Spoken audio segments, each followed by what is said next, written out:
This morning on Today's Health, protecting your vision from technology. If you're an avid e-reader or addicted to texting or your computer, you may be putting your eyes at risk for a condition referred to as CVS, or computer vision syndrome. So what are the symptoms and how can we control them? We've got Dr.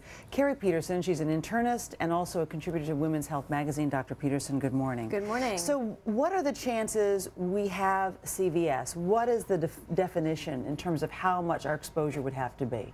Well, first, it's this group of eye problems that are caused by viewing a computer for extended periods of time, and it's very, very common. There's about 10 million visits to the eye doctor every year for computer-related vision problems, and if you're in front of the computer for more than 2 hours, you have up to a 90% chance of developing it. Okay, so then the question then becomes, what are the symptoms?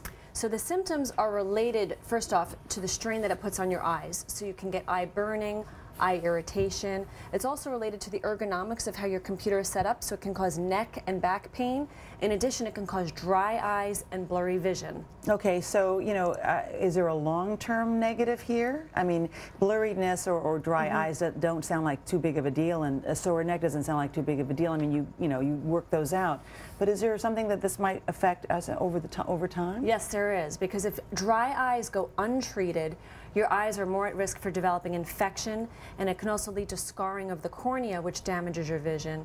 And there's some debate as to whether there can be long-term nearsightedness. The eye muscles have to really work at focusing, and they can stay contracted, and then they can go into spasm, which can potentially cause long-term nearsightedness. Okay, I read this interesting definition that kind of gave it some perspective to me. This one optometrist said, our eyes have evolved for three-dimensional viewing.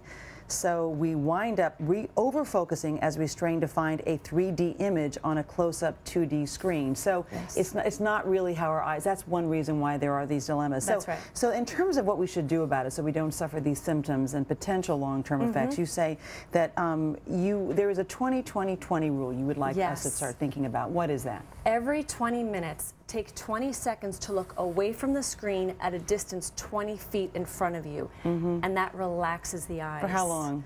For 20 seconds. 20 seconds? Every 20 minutes. Okay, 20-20-20. All right, you also say adjust the height of your computer monitor. So do you want it to be higher or lower than your eyesight? You want it to be lower. You want the top of the screen to meet your eye, such that your eyes cast downward when you look at the computer.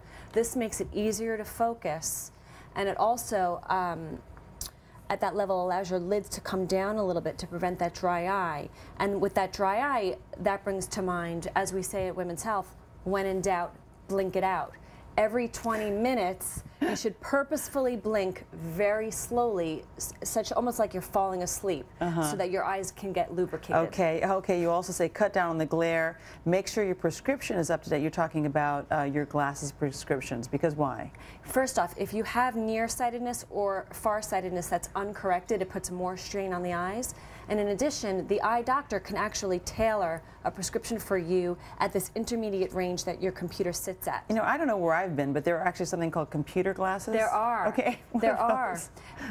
Like you have reading glasses for looking at something up close, the computer sits about 20 inches from you. So at that distance, it corrects. They would actually measure the distance you sit from your computer and correct your vision for that. Is that for people with regular 20/20 eyesight, or just for people who've got problems with seeing? Just for problems with seeing at that distance. Okay, when in doubt, blink it out. And you have some other things for good eye health. Put down the cigarettes, avoid UV light exposure, toss the redness removing drops because they damage your eyes over time? What they can do is constrict the blood vessels, and you get less blood flow to the eye. All right. Dr. Keri Peterson, keeping your eyes on our eyes. Thank you so much this morning. Thanks, Anne.